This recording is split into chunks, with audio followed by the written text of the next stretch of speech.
So இன்றைக்கி பார்த்திங்கன்னா நார்மலாக தான் நான் போடுறேன். 3 செட்ஸு நார்மலாக அப்டமனுக்கு ஹேங்கிங் நீ ரைஸு. ஸோ 3 செட்ஸு நார்மலாக போட்டு போயிட வேண்டியது தான். ஏன்னா வெளில வேறு மழை வேறு ஹெவியாக பெய்யுது, கிளைமேட் வேறு கூலிங்காக இருக்குது. அது வேறு டைம் வேறு இருக்கவே மாட்டேங்குது முன்னமாரி. இது நார்மலாக வந்தோடனே நான் ஸ்டார்ட் பண்ண ஆரம்பிச்சிட்டேன். ஏன்னா இது கொஞ்சம் ரொம்ப டஃப்பாக இருக்கும். ஃபுல்லாக ஆஃபாக தான் போடணும், அது கொஞ்சம் ப்ராப்பராக. ஸோ நம்ம வந்து வேகமாக போட்டு நிறைய ஒர்க் இருக்கிற காரணத்தினால சீக்கிரமாக அது முடிச்சுட்டு அப்படியே நவுந்துடுற மாரி ப்ராப்பராக போட்டாலும் ஓகே தான். ஆனால் வந்து எனக்கு வந்து எஃபெக்ட் வந்து மசில்லேருந்து அப்டமன் மசில் வந்து பயங்கரமான ஆக்டிவேஷனில் இருக்குது. ஸோ அதனால் வந்து எனக்கு ஒன்றும் பிரச்சனையே தெரில. 2வது செட்டு வந்து போகுது. அப்புறம் கொஞ்ச நேரத்தில் வந்து 3வது செட்டை நான் வந்து கம்ப்ளீட் பண்ணுறேன்.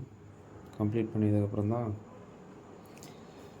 நார்மலாக அப்படியே கொஞ்சம் ரிலாக்ஸாக இருந்துட வேண்டியதான்.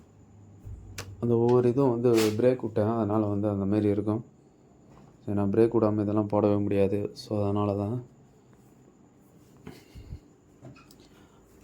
ஹேங்கிங் நீ ரைஸ் இதெல்லாம் ஜென்ரலாக தான் போடுறேன். நான் ஒர்க் அவுட்டே நான் வந்து ஃபுல்லாக போடவும் இல்லை, எதுவும் தொடர்ந்து ஸ்டார்ட் ஆகும் நான் பண்ணல.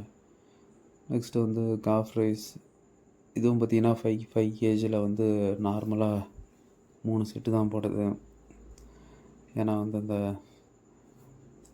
கண்டினியூட்டி விட்டுறக்கூடாதுன்னு. ஸோ அதனால் நான் பண்ணிட்டேன், அப்படியே வந்து கண்டினியூ பண்ண ஆரம்பிச்சிட்டேன்.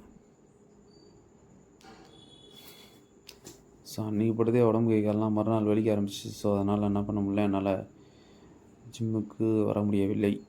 அதுதான் விஷயமே. ஸோ இப்போ பார்த்திங்கன்னா நார்மலாக 3 செட்டை வந்து போட்டுக்கிட்டு இருந்தால் சேம் வெயிட்டே வச்சு போட்டு ஃபுல்லாத்தையும் கம்ப்ளீட் பண்ணிட்டேன். ஏன்னா வந்து நான் சொன்னேன் வழக்கம் போல் டைம் இல்லை, அவ்வளோதான். அதேமாதிரி ஒரு வெயிட் போட்டால் வந்து சாப்பிட்டு வந்துடணும், இல்லைனா கொஞ்சம் ரெஸ்ட்டு எடுத்து வர மாரி இருக்கணும். அப்படியே கண்டினியூஸாக ஒர்க் முடித்தோடனே அடுத்த வேலை அந்தமாரி ஸ்டார்ட் ஆகிடுறதுனால எனக்கு டைமும் இருக்க மாட்டேங்குது. ஸோ என்ன பண்ணிட்டேன், 2வது எக்ஸசைஸ் வந்து ஃபுல்லாக போட்டு முடிச்சிட்டேன். ஸோ நார்மலாக வந்து காஃப் ரைஸ் வந்து போடுறது இந்த மிஷினில் டபுள் சைடு போடுறதுனால 2 மசிலுக்கும் வந்து செம்ம ஆக்டிவேஷன் ஃபீல் ஆகும். நெக்ஸ்ட்டு வந்து எக்ஸ்டென்ஷனு. இது 3 செட்டு 10 15 12 10 அதான் ரெப்டேஷன், சேம் ரெப்டேஷனில் போடுறது தான்.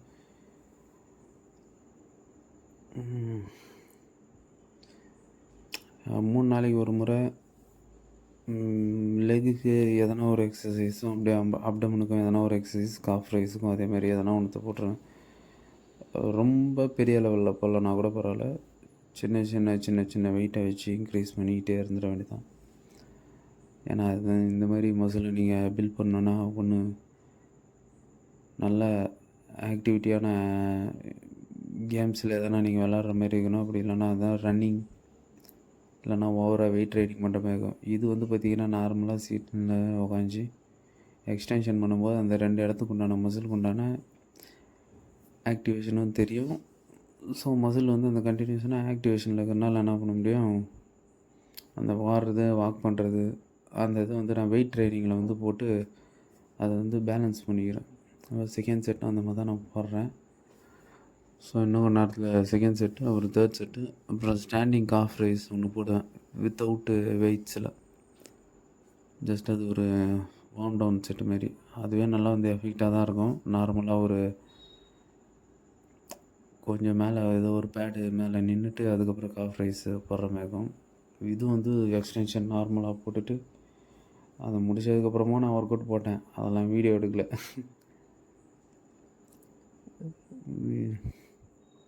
இந்த சைடு தைஸில் வந்து ஹெவி ஆக்டிவேஷன் தெரியுது. ஸோ அப்படியே கொஞ்சம் கொஞ்சமாக என்ன பண்ண வேண்டியதாக, மூவ் பண்ணி முன்னாடி போயிட்டே இருக்க வேண்டியதாக. அது ஃபைனல் செட்டு. லைட்டாக மட்டும்தான் பிளேட் ஏற்றிருப்பேன், பார்த்தீங்கன்னாலே தெரியும் பின்னாடி அந்த பிளேட்டோட கவுண்ட்டில். ஒன்ஸ் 4 கவுண்ட் பிளேட்டு மட்டும்தான் நான் வந்து போட்டு எக்ஸ்டென்ஷன் பண்ணுற மாரி இருக்கும். அவ்வளோதான். இப்போ வந்து செம டைட்டாக ஓடுது, பாடி ஃபுல்லாக ஹார்ட் ரேட்லாம் இன்க்ரீஸ் ஆகிடுச்சுங்க. இருந்தாலும் பரவாயில்ல, விடாமல் வந்து அந்த செட்டை வந்து கவுண்டை வந்து கம்ப்ளீட் பண்ணி முடிச்சிட வேண்டியது தான். ஸோ நெக்ஸ்ட்டு ஒரு எக்ஸசைஸ் வந்து சொன்ன ஸ்டாண்டிங் காஃப் ரைஸ். அவ்வளோதான். நார்மலாக இதில் 15 அதில் 10 சம்திங் நான் போடும்.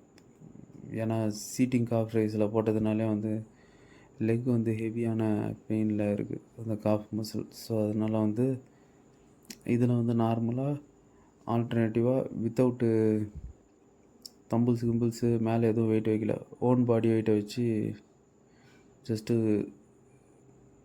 ஒரு சின்னதாக ஒரு ராடு மாரி வச்சு அதுக்கு மேலே நின்று அது வந்து புஷ்அப் போடுற பாரு அந்த இன்பிட்வீன் கேப்பில் சென்டரில் ஒரு இடம் இருக்குல்ல அதில் வச்சு தான் நான் போடுது.